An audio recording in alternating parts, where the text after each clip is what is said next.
It's minicamp and OTA season, and today we're taking another look at the Baltimore Ravens and getting a good look at LaJohntay Wester. We're going to watch him catch some balls, work through some drills and everything else. But before we dig in, you need to click that subscribe button right now. We're looking at clips from rookie camp, minicamp, OTAs, training camp, workouts, interviews, whatever we can find on these players behind the scenes. Your rookies, guys on your favorite team, guys you're looking to draft in fantasy, the storylines, players from injuries, whatever it is, it will be here. Click that button. Stop missing out. We're looking at LaJohntay Wester today, and he is a very interesting prospect. We're going to watch these clips, talk about the clips, loop them, and talk some ball on LaJohntay Wester, a very fascinating prospect. I talked about him a few weeks ago, about his rookie camp clips. I found a couple more and added back to it. So here we go. There we are, working on special teams. I just have a lot to say about LaJohntay Wester from multiple different angles, so I just want to spew it right now. So here we go, coming out. Very quick feet, twitched up, turns on a dime very well. If you follow the channel, you know, I root for prospects who have the odds kind of stacked against them. Either they go undrafted, late round picks, come back from an injury. I love watching OTAs minicamp, training camp, watching those players. I love that. That's one of my favorite parts. Rooting on those guys that have the odds stacked against them a little bit, that I see a little promise in. And it's either like a backstory here or there. And LaJohntay Wester has that backstory. Watch him here as he's working on special teams. Boom, making the catch there. That's where he's going to get his start. That's where he could get his start. Wester, honestly, seems like would be a good Raven. Just seems like he'd be a good Raven in some aspects here. It just makes sense. So the thing about him, nobody was really recruiting him out of high school. We go to FAU. We ramp up. We blow up. Back-to-back 700-yard season, 1,000-yard season. Doing well. We decide to level up to Colorado. We level up to Colorado, and we're behind Travis Hunter, but we get 9 touchdowns. We have good production. We prove that we can level up. We can go to a new school, a new program, a new offensive system, and play well. We get to the Shrine game in the practices. We're one of the top wide receivers there. Not on top of that, we're one of the top prospects there. We're showing lots of potential. The ability to create separation, the ability to really cook defensive backs. Guys that are getting drafted, we are cooking them up. We're putting them in a blender. We have good speed. We're twitched up. We're not the biggest wide receiver, but there's a role for him.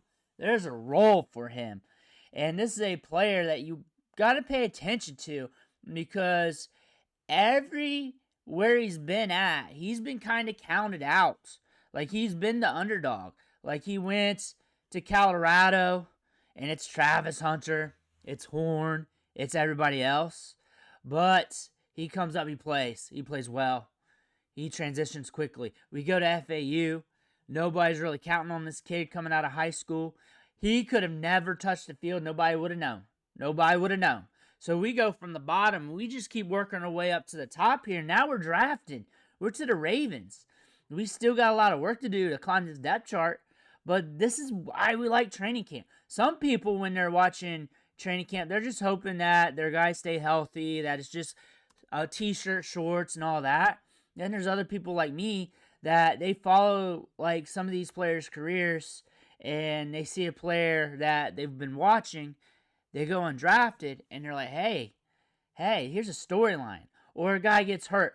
Like Justin Ross for the Chiefs. He got hurt, but was one of the top wide receivers in all college football. So that created a Cinderella bounce-back story that we've been watching. It didn't materialize, but it's fun to watch during training camp every single year. Wester's going to have a similar story. There's all kinds of stories like this all over the league. And just about every team has a story like this where you're watching. Some of them are more in your face than others, and some of them you got to really dig deep at.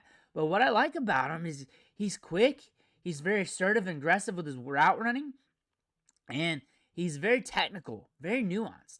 And you look at this wide receiver depth chart, I mean, the guys at the top here, Rashad Bateman, you're looking at Zay Flowers, DeAndre Hopkins, like they're cornerstones.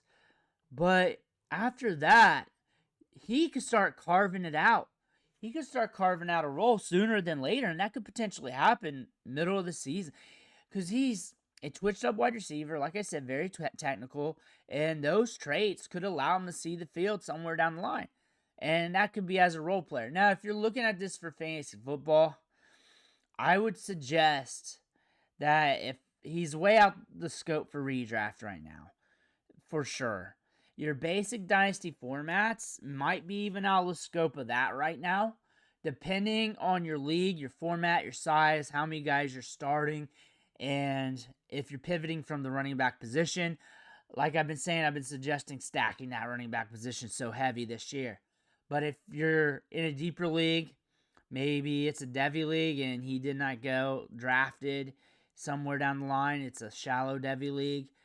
That being said, maybe you're looking at him. Maybe you're looking at him as a pivot play. You got like a 6th-round rookie draft or something like that, and you're looking at a wide receiver. Or the running backs in the 5th round you don't like in your rookie draft. Or you're looking at a UDFA after your draft, and you got plenty of spots. You're starting a ton of wide receivers. It's not a traditional dynasty league. He's going to be hard to pull up on a traditional dynasty league, but a lot of dynasty leagues aren't traditional. They're just not. And that's the fun thing about dynasty. You can really cultivate that league and make it different and make it something you want. You can make it super deep so you can look at prospects like this. Some people don't like deep leagues, honestly, because they just want to be able to hold their players for multiple years, start them and stuff. But other people like their dynasty leagues deep, so they can look at these later prospects. They can look at them through the draft and all that. That being said, Wester's a guy to pay attention to in that front. He's a guy to watch throughout his career. If you're looking for a back-end roster guy, he has potential to climb the roster. And you see that with the footwork in these drills, how fluid he is, limited drift in his cuts. You look at how thick the grass is. When you start looking at routes in these practice fields, start looking at the grass, start looking at how it's moving with them. Like if you look at Jacksonville, the grass comes up. If you, in the Jacksonville clips, there are like mound holes. There's divots all over the field.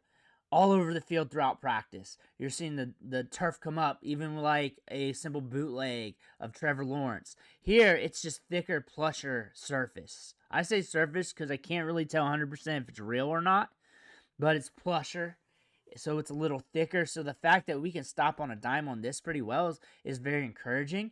But he's a twitched up wide receiver. He's not a big wide receiver. We don't always need him to be big wide receivers. We just need them to be able to be on the field. And hopefully we can get in a position for fantasy where we can moneyball lineups with him. But right now he's a deep, deep dart throw outside of the scope of basic fantasy, basic dynasty even, but still a name because he's proven himself to break out with different programs and level up and continuously to break out and do well. Like, even like from Colorado to the Shrine game, those practices showing up. I guarantee you that you're going to hear his name some more once we get into training camp as things heat up. Once we get in those joint practices, you're going to see his name come up a little bit. Once we get the preseason games, the joint practices, you need to pay attention to those just as much, if not more, than the preseason games. Because that's pretty much the preseason game on steroids. Pretty much. Because it's those two teams, they're practicing, they're getting those looks against each other rapidly. Just on a faster pace. They're learning their players rapidly. They're downloading assignments. They're switching things up rapidly. And you'll catch your news blurbs there. That's when Bo Nix came to a head. The joint practice against the Packers, 2-minute drill when he was leading it. He led them down the field. Boom, boom, boom, boom, boom. That's why these practices are important. The joint practices, as you guys start tuning out during that time, start watching more preseason games, that's when you need to pay attention to the most. That's when your ears need to perk up. If you got a quarterback battle like Cleveland does, Saints, and some other teams, that's when you need to be looking. That's when you need to be looking. You got late round prospects. That's when you need to be looking. When they start schooling DBs on other teams and practice over and over again against different looks, that's when you need to be looking. Wester's got some skills. Wester's a good prospect here that went under the radar. He's always been under the radar and he keeps climbing up. That's the thing about his story. He's always been under the radar. He keeps climbing up. And when it comes to the Colorado kids, I call them the Colorado kids. I cover Colorado's recruiting in the offseason, mainly January, February, March, leading up to the draft. I cover high school recruiting. You'll see that on the channel, especially if you follow me. I cover Colorado. Colorado fans like me because I'm very upbeat, positive, but I don't go heavy into Dion and company. But I like Horn, I like Wester a lot from their regime, mainly because they're not getting the notoriety like the other guys. And I like I think their program, how they're putting things together is very fascinating. But Wester is a baller. Wester's a guy that levels up. How far does he level up with the Ravens? We got to see. We just got to see. But he's a baller. He's a baller. He's going to do something. It may not amount to anything for fantasy football, but it's probably going to amount to something where Ravens fans will know his name at least. Let me know what you think about him in the comments below. I want to hear about that. Make sure to hit that subscribe button on the way out. Thank you for watching. Catch you on the next video.